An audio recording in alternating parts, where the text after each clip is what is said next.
आज हम लोग दो चर वाले रैखिक समीकरण का ग्राफीय विधि से हल करना सीखेंगे। तो जो प्रश्न लिए हैं ये बहुत ही महत्वपूर्ण है, परीक्षा में बार बार पूछे जाते हैं, इसलिए इसको ढंग से समझो और बार बार बना करके परफेक्ट हो जाओ, क्योंकि मैक्सिमम चांस है कि तुम्हारे बोर्ड एग्जाम में ये आएंगे। तो देखो, दिए हुए हैं समीकरण की जांच कीजिए कि समीकरण युग्म मतलब जोड़ा, तो ये दोनों जोड़ा दिए हुए हैं, संगत हैं। पहला काम जांचना है कि ये संगत हैं। यदि ऐसा है, अगर संगत है तो ग्राफ द्वारा हल कीजिए। यानी हम पहले संगतता को जांचेंगे, है ना। संगतता जांचने के लिए हम लोग सीखे थे, क्या करते हैं, a1/a2 और b1/b2 को जांचते हैं। अगर दोनों बराबर हैं तब तो संगत नहीं है, अगर बराबर नहीं है तब संगत हैं, है ना। यानी उनके हल निकलेंगे।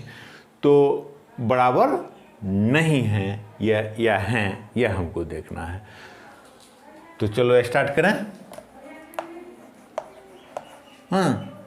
तो पहले तो जो दिया है वह लिख लेंगे। दिया गया समीकरण युग्म, जो जोड़ा दिया हुआ है उसको हम अपने आंसर बुक में लिख लेंगे, है ना।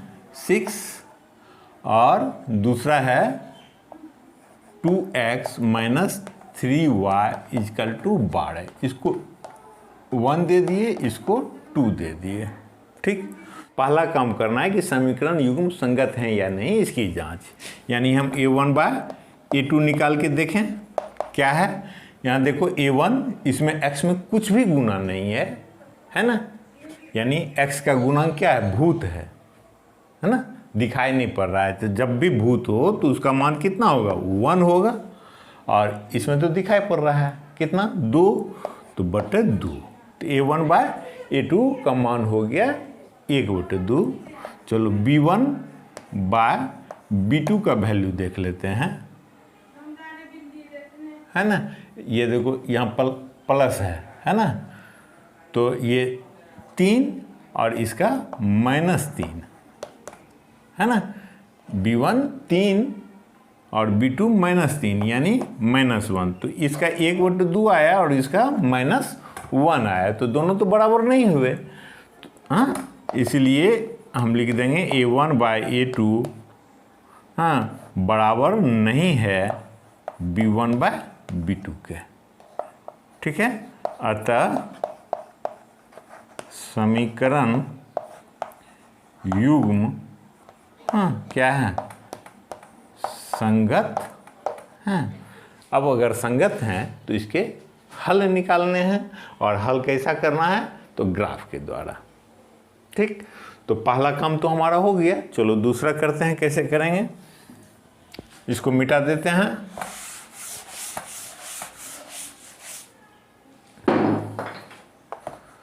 समीकरण 1 से देखो, इसमें या तो x का मान निकाल लें हम, या y का निकाल लें। तो x में तो गुणांक नहीं है, x ही का निकाल लेते हैं। तो x = लिख सकते हैं 6 - 3y, है ना। तो ये दो चर के जो रैखिक समीकरण होते हैं उसके तो अनंत हल होंगे, है ना। y का जो मान लेंगे उसके संगत हमको x का एक मान आएगा, तो y का अनंत मान ले सकते हैं, तो x का भी अनंत मान होंगे। यानी इसके हल तो अनंत हैं, तो अनंत की ज़रूरत हमको है नहीं। हमको कम से कम 2 हल चाहिए, क्योंकि 2 हल में हमको 2 क्रमित युग्म मिलेंगे और उससे 2 बिंदु हमको ग्राफ पर मिल जाएंगे, जिनसे हम एक रेखा खींच सकते हैं।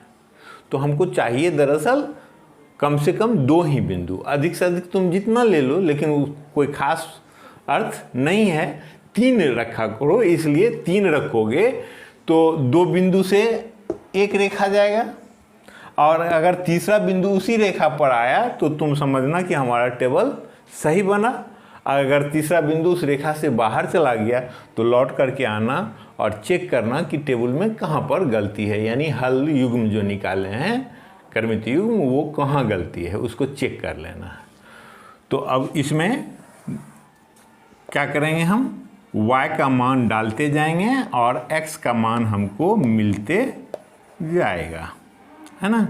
चलो 3 हम रखा करेंगे, ऐसे ज़रूरत 2 का ही है लेकिन कम से कम 3 रखो। तो y का वैल्यू पुट करो 0, है ना, 0 दे दिए तो ये पोर्शन 0, तो x बराबर क्या आ गए 6, y का वैल्यू 1 दे दो तो 3 एक ही 3, 6 में 3 गया 3, तो ये 3 हो गए, है ना। और y का वैल्यू 2 दे दो तो 3 दूनी 6, 6 में 6 गया 0, तो हमको 3 क्रमित युग्म मिल गए। यानी इस युग्म के सहायता से हम ग्राफ पर एक रेखा प्राप्त कर लेंगे, जो रेखा क्या होगा x + 3y = 6। अब दूसरे समीकरण के लिए देखते हैं। समीकरण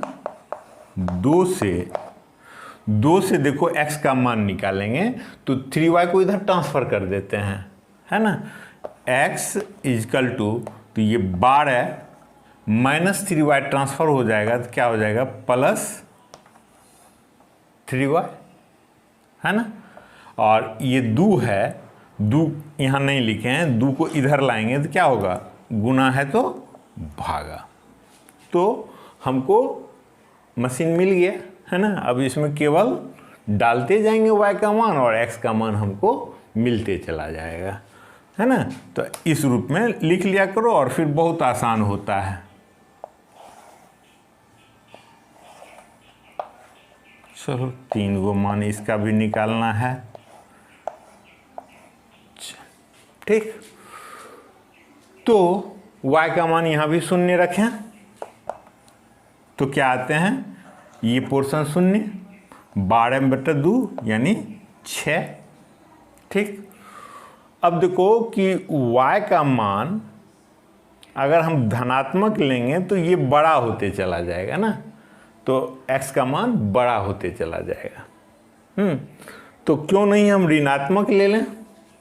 तो ऋणात्मक में अगर 1 लेते हैं, -1 लेते हैं तो ये -3 यानी 9/2, फिर पॉइंट का झंझट रहेगा, हटाओ 2 ले लेते हैं, हाँ। तो y का वैल्यू -2 ले लिए तो बोलो 3 दूनी 6, -6 हो गया, 12 में -6 गया, 6 बचा, 6 में 2 से भागा दोगे तो कितना आएगा 3, है ना। और अब y का वैल्यू 4 ले लो, -4 ले लो तो क्या हो जाएंगे, 4 तिया 12, हाँ, और 12 में से 12 गया 0, यानी ये 0। तुम कुछ भी मान ले सकते हो, इसमें कोई दिक्कत नहीं है कि ये ही मान लेंगे, ऐसा कोई सुविधाजनक तुमको जो समझ में आवे वो मान ले सकते हो। ये तुम्हारा अलग आंसर हो सकता है, ऐसा आना कोई ज़रूरी नहीं है। तो अब हमारे पास दोनों टेबल तैयार हो गए, इसको हम प्लॉट कर देंगे ग्राफ पर।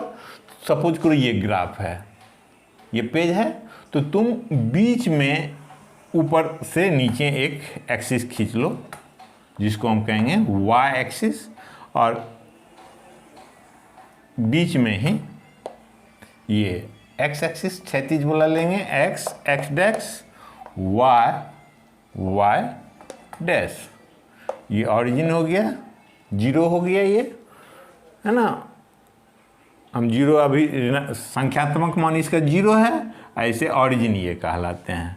अब इधर दाहिना तरफ धनात्मक, तो 1 2 3 बराबर दूरी पर 4 5 6, इधर लो -1, है ना, -1 -2 -3 -4 बराबर दूरी पर ही लिए, ठीक। y पर भी लेंगे, 1 2, y पर तुम चेंज कर सकते हो लेकिन चेंज करने की कोई ज़रूरत है नहीं, जो x पर लिया वही ले लो। 1 2 3 4 5 -1 -2 -3, है ना, -4। तो चेक कर लो एक बार कि क्या ये जो संख्या लिखे ग्राफ पर हमको इनसे काम चल जाएंगे। तो तुम देखो इस टेबल में x का मैक्सिमम मान 6, न्यूनतम मान 0, तो कोई बात ही नहीं, 0 और अधिकतम 6।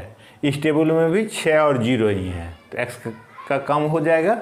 अब बच गया y का, तो y का मैक्सिमम वैल्यू इसमें 2 है ना, तो 2 आ जाएंगे काम में।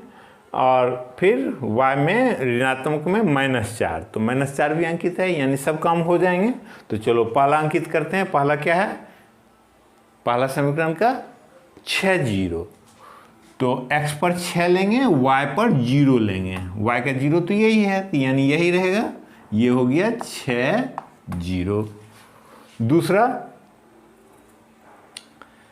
3 1, x पर 3, y पर 1 है ना, ये 1 से निकला हुआ देखो और 3 से निकला हुआ, दोनों जहां मिल रहे हैं, ये हो गया 3 1। फिर x पर 0, y का 2, तो x का 0 ये है और y का 2 ये हुआ, है ना, तो ये 0 2। हर हमेशा x को पहले लिखेंगे। तो देखो कि तीनों तुमको दिख रहा है कि एक ही रेखा पर आ जाएंगे, है ना। तो स्केल लो और स्केल से तीनों से होते हुए एक रेखा खींच दो और दोनों तरफ तीर का चिन्ह लगा दो, इधर भी तीर इधर भी तीर, और यहाँ पर समीकरण का नाम लिख दो। खाली जगह जहाँ पर तुमको अच्छा लगे वहाँ, यहाँ खाली है, यहीं पर लिख देते हैं x + 3y = 6। तो लिखने का तरीका इस रेखा के साथ साथ लिखेंगे, है ना, ताकि पहचान में आवे कि इसी रेखा का है। 3y = 6। तो एगो ये हमारा प्लॉट हो गया, है ना। अब हमको दूसरा को प्लॉट करना है। तो दूसरा का भी टेबल हमको ये है 6 0, तो 6 0 तो यही बिंदु रहा। दूसरा है 3 -2, 3 और 3 के से नीचे उतरो और -2 से जाओ, ठीक है, ये दोनों यहाँ कट रहे हैं, तो ये हो गया 3 -2। और फिर x का 0, y का -4, तो x का 0 ये है और y का -4, तो यह बिंदु रहेगा, है ना, ये बिंदु हुआ। तो 0 इसको डार्क कर देंगे और लिखेंगे 0 -4। तो यहाँ पर भी तुम देखो कि ये तीनों ही बिंदु एक लाइन से जा रहे हैं। तो फिर स्केल से ये तीनों को मिलाते हुए, है ना, रेखा खींच दो, तीनों एक ही बिंदु से होकर के जाएंगे। हाँ, खींच दिए और नाम लिख दिए यहाँ पर इसका भी। ये कौन सा समीकरण है, 2x - 3y = 12।